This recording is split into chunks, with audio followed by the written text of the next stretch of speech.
As you may already know, although it's hard to tell, like, I'm pretty sure that YouTube is manipulating my views and analytics. But anyways, I don't like. I'm trying to kind of finish up posting things I've never posted in the past, like older ones. I probably won't even finish before I shut down my YouTube channel by the end of the year. I might work on it years down the line to look at the ones I uploaded and see which series they might fall under, in case, these things come back up in the future. I don't kind of...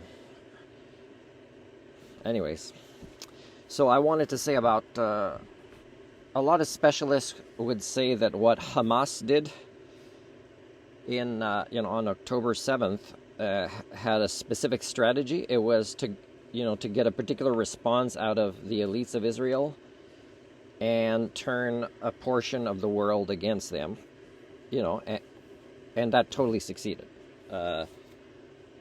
And you can see a lot of these patterns. For example, how violent things were October 7th, how it was done at a particular time when, it would also make the elites of Israel look bad for how they didn't do a good job protecting their own citizens. And then, a lot of reports are that hostages, when released, said they weren't treated that badly.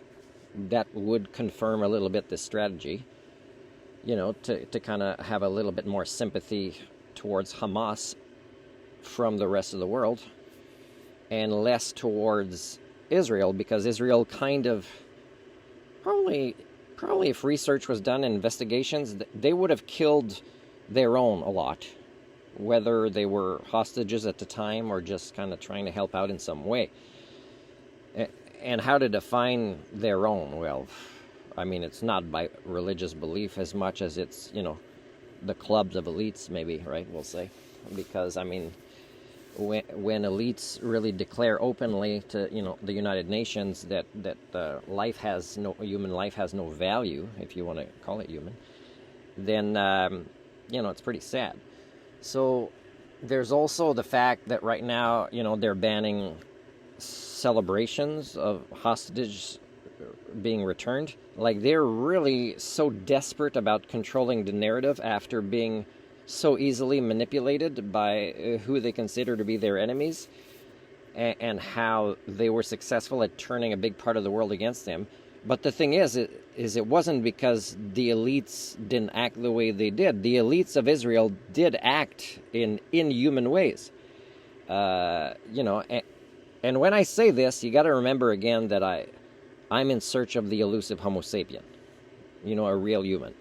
So I'm not pointing the finger at anybody specific. I'm just saying there's different levels of HSD and villains of history, but there's no good guys. I haven't met anybody that doesn't suffer from HSD where their humanity has not already been lost, as measured by human standards. So again, and to prove HSD exists is the rest of the elites of the world that aren't part of the clubs really that much, or a tiny bit, or not at all of the elites of Israel. They're still not acting as humans would in the way of sanctioning Israel. Not enough are, anyways, and not at the intensities that is deserved. So again, it's just more historical proof for my own theory on HSD, and I'm kind of retiring from this role.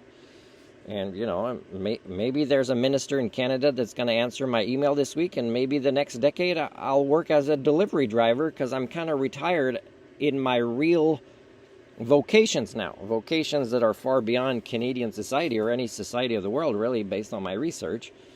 So I'll be retiring the Doctor of Humanics, except for any special projects that might come up that are specific to what my legacy before I die needs to do in that role.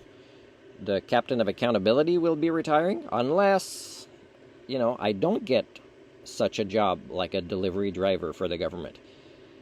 And then, I'll be an investigative journalist again, full transparency, even more than before, especially if I'm stuck in Canada.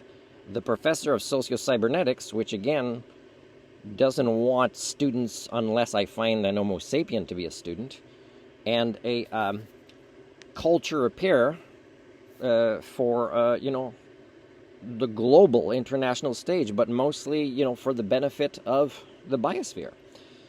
So, yeah, Canada, if you answer me, Minister, this week, yes, I promise to be a good boy and just retire all of my real vocations, my real identity, and just be a delivery driver for you and, get my teeth fixed and, get a regular routine to be healthier with my bowel movements and play badminton, maybe get some friends, get a pet maybe, or what I call an animal friend.